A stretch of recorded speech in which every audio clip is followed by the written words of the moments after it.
Hello friends, आज आपण पाहणार आहोत 9 महिने पूर्ण झालेल्या बाळासाठी मखाना लाडू बनवण्यासाठी इथे लागणारे खजूर, काजू, बदाम, मनुके आणि मखाना। सर्वात पहिले कढईत थोडं तूप घालून मखाने छान असे कुरकुरीत होईपर्यंत भाजून घ्यायचे। त्यानंतर घेतलेले काजू, बदाम तुपामध्ये भाजून घ्यायचे। त्यानंतर घेतलेले जे खजूर आहे ते थोडे गरम पाण्यामध्ये धुवून घ्यायचे। त्यानंतर त्याची बी काढून घ्यायचे।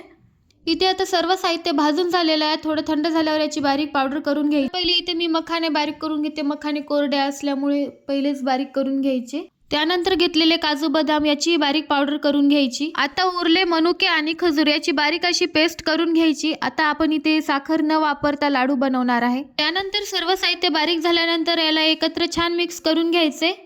मिक्स झाल्यानंतर याचे छोटे छोटे असे लाडू बनवून घ्यायचे। बघू शकता इथे तुम्ही एकदम छान असे लाडू तयार आहेत। हे लाडू नैसर्गिक, गोड, ऊर्जादायी आणि बाळासाठी एकदम सुरक्षित आहेत। तुमच्याही बाळासाठी एकदा नक्कीच ट्राय करून बघा। चला तर मग व्हिडिओ आवडल्यास लाईक, शेअर आणि सबस्क्राईब करायला विसरू नका। बाय।